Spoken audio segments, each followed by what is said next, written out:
कहानी शुरू होती है और हम देखते हैं कि दो लड़कियां शाम के करीब 8 बजे एक छोटे से स्टेशन के बाहर बस स्टैंड पर खड़ी होती हैं। मौसम खराब था, धीमी धीमी बारिश हो रही थी, लेकिन तेज रफ्तार से गाड़ियां सड़कों पर दौड़ रही होती हैं। ऐसा लग रहा होता है वो बस का इंतज़ार कर रही होती हैं, लेकिन कोई बस खाली नहीं आ रहा होता। तभी एक लड़की कहती है, पूजा, पिछले 1 घंटे से हम यहीं अपनी बस का इंतज़ार कर रहे हैं, लेकिन अभी तक हमारी बस आई नहीं। मुझे तो इस खराब मौसम में डर लग रहा है, हम घर कैसे जाएंगे? देख पायल, तू बेकार में ही परेशान हो रही है। हाँ, मौसम ज़रूर खराब है, लेकिन तू चिंता मत कर, हमें हमारी बस ज़रूर मिलेगी और हम अगले कुछ ही घंटों में अपने घर पर होंगे, समझी? दरअसल पूजा और पायल 2 सगी बहनें थीं जो एग्ज़ाम ख़त्म होने के बाद हॉस्टल से अपने घर लौट रही थीं। ट्रेन लेट थी, इसी की वजह से शाम को उनकी बस टाइम पर नहीं मिली। धीरे धीरे मौसम और भी ख़राब होता चला गया। अब तो सड़क पर गाड़ियों का आना जाना भी काफ़ी कम हो गया। इंतज़ार करते करते रात के 11 बज गए। अब तो सड़क पर एक भी गाड़ी नज़र नहीं आ रही थी। पायल काफ़ी घबराने लगी और बोली, देख पूजा, मुझे लगता है कि इस अंधेरी रात में हमें हमारी बस नहीं मिलेगी। अब तो एक भी बस नज़र नहीं आ रही। मैं तो कहती हूँ वापस रेलवे स्टेशन चलते हैं। आज रात वहीं रुकेंगे और सुबह होते ही हमें हमारी बस मिल जाएगी। पूजा ने पायल को डांटते हुए बोला, तू पागल है क्या? रेलवे स्टेशन पर लाइट भी नहीं है और ना जाने कैसे कैसे लोग वहाँ बैठे हुए हैं। कोई सुविधा नहीं है, हम लोग वहाँ पे नहीं जा सकते। अभी ये दोनों बात कर ही रहे थे, इतने ही देर में तेज रफ्तार से आकर एक रेड कलर की बस रुकी। बस रुकते ही दरवाजे से सर बाहर निकालते हुए कंडक्टर बोला, बोलिए मैम साहब, कहाँ जाना है? आप लोगों को मैं वहाँ छोड़ दूंगा। बस बिल्कुल खाली है और ये आखिरी बस है। इसके बाद कोई बस नहीं मिलेगी आप लोगों को सुबह तक। तभी एक बार फिर घबराते हुए पायल ने पूजा से हकलाते हुए बोला, पता नहीं, मुझे बस को देखकर अजीब लग रहा है। और तुझे पता है पूजा, अभी कुछ ही दिन पहले एक रेड बस में ही लड़की के साथ बहुत गलत हुआ और उसकी जान चली गई। मैं तो बोलती हूँ हम लोग इस बस में नहीं जाएंगे, चल वापस स्टेशन चलते हैं। कंडक्टर सारी बातें सुन रहा था। तभी वो हंसते हुए बोला, अरे ओ मैडम जी, मैंने भी वो न्यूज़ सुना था, लेकिन ये वो वाली रेड बस नहीं है। माना कि हमारी बस की कलर रेड है, लेकिन ये इत्तेफाक है और कुछ नहीं। अगर आपको हमारी बातों पर भरोसा नहीं हो रहा तो बस की पिछली सीट पर एक मैम से बात कर लीजिए जो इस बस में बैठी हैं। पूजा ने सर उठाकर देखा तो बस की पिछली सीट पे एक औरत दूसरी तरफ सर करके बैठी हुई थी। कंडक्टर ने दरवाजा खोला। पूजा और पायल दोनों बस में जा बैठी। बस तेज रफ्तार से आगे बढ़ने लगी।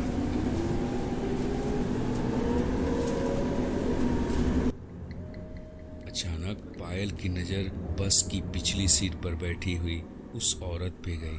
उसे देखते ही वो कांपने लगी और पूजा को इशारा करते हुए बोला, पूजा वो देख, उस औरत की शक्ल तो चुड़ैल की जैसी है, जिसकी आंखें लाल लाल और चेहरा काफी जला हुआ है। मेरा मन बहुत घबरा रहा है पूजा, कहीं हम गलत बस में तो नहीं बैठ गए।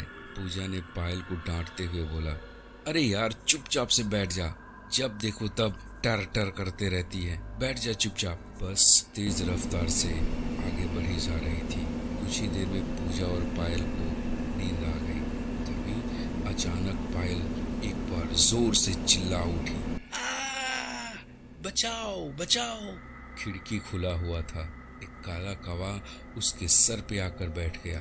पूजा की आंखें भी खुल गई और वो बोल उठी, क्या हुआ, क्यों चिल्ला रही है? इतने देर में पिछले सीट से वो औरत चुपचाप आई और उस कौवे को अपने गोद में लेकर वापस अपने सीट पर बैठ गई।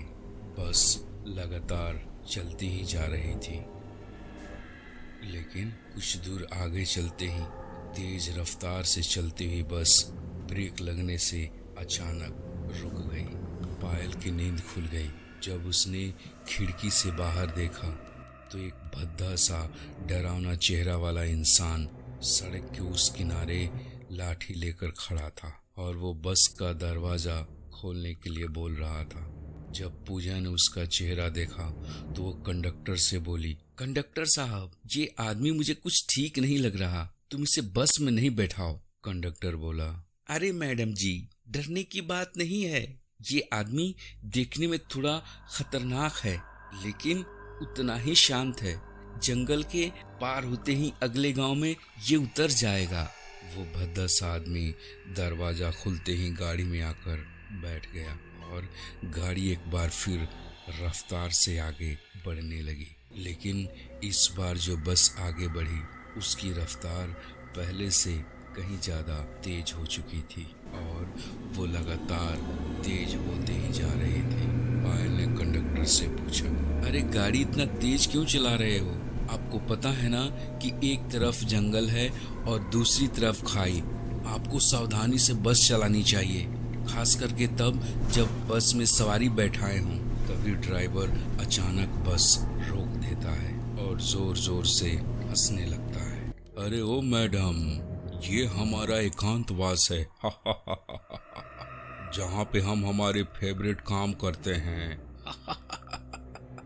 इतना कहते ही तीनों, कंडक्टर, ड्राइवर और वो भद्दा सा दिखने वाला डरावना इंसान आपस में फुसफुसाते हुए कुछ बात करने लगते हैं और उसके बाद वो जोर जोर से हंसने लगते हैं और फिर वो बस के सीट के नीचे से शराब की बोतल निकालकर शराब पीने लगते हैं। ये देखकर पूजा और पायल काफी घबरा जाती हैं। फिर पूजा घबराते हुए बोलती है, अरे ये आप लोग क्या कर रहे हो? बस में केवल लड़कियां बैठी हैं और आप लोग शराब पी रहे हो। आप लोग को शर्म आनी चाहिए। पहले हमें हमारे घर तक छोड़ दो, उसके बाद तुम लोग चाहे जो करो, शराब पियो, जो करो। इस बार पायल ज्यादा डर गई और बोली, मुझे इनके इरादे ठीक नहीं लग रहे हैं। तभी ड्राइवर उस गंदे से दिखने वाले डरावने आदमी को बोला, जाओ बस की पिछली सीट पर बैठी हुई उस औरत को ले आओ, मैं उसके साथ रोमांस करूंगा, फिर इन दोनों के साथ जन्नत की सैर करेंगे। ये सुनकर पूजा और पायल काफी डर गईं। उनका शरीर पसीने से तरबतर था। उनको लग रहा था आज उनके साथ बहुत ही बुरा होगा और अंत होगा। इतने में वो डरावना आदमी बस की पिछली सीट पर जाकर उस औरत का हाथ पकड़ लेता है और अपनी तरफ खींचने लगता है। उसके बाद जो नजारा सामने आता है वो काफी ज्यादा विचलित करने वाला था। अचानक उस औरत की आंखें लाल लाल होने लगती हैं और चेहरा काफी भयानक हो जाता है। ऐसा लगता उस जले हुए चेहरे से खून टपकने लगता है और वो देखते ही देखते एक चुड़ैल बन जाती है, जिसके लंबे लंबे बाल, जले हुए चेहरे और भयानक भयानक दांत और हाथों के नाखून। अचानक ही उसने उस बदसूरत खतरनाक से दिखने वाले आदमी को हवा में लटका देती है और जोर जोर से चिल्लाते हुए कहने लगती है, तेरी हिम्मत कैसे हुई मुझे पकड़ने की और मुझे अपने तरफ खींचने की? हरामजादे, पहचाना मुझे? तुम्हें तीनों दरिंदों ने इसी रेड बस में मेरे साथ गलत किया और मुझे जान से मार दिया। पहचाना मुझे? आज तुम तीनों की मौत निश्चित है। वो आदमी माफी मांगने लगा। वो डरावना आदमी लगातार माफी मांगता रहा, लेकिन उस चुड़ैल ने उसके धड़ से सर को अलग कर दिया, मार डाला। ये देखकर बस का ड्राइवर दरवाजे की तरफ भागा और पहाड़ी की तरफ छलांग लगा दिया। पहाड़ी से नीचे जाते जाते उसके परखच्चे उड़ गए। वो वहीं पर तड़प तड़प कर मर गया। इधर कंडक्टर माफी मांगने लगा, मुझे छोड़ दो, मुझे माफ कर दो, हमसे गलती हो गई, अब ऐसा हम गलती नहीं करेंगे। चुड़ैल उसके तरफ बढ़ते हुए बोली, तुम लोग नहीं सुधरने वाले। एक बार फिर से तुम लोग इन लड़कियों के साथ और मेरे साथ भयानक जंगल और पहाड़ों के बीचों बीच ले आए। मैं तुझे जिंदा नहीं छोड़ूंगी। तू ही है इन सब का कारण। चुड़ैल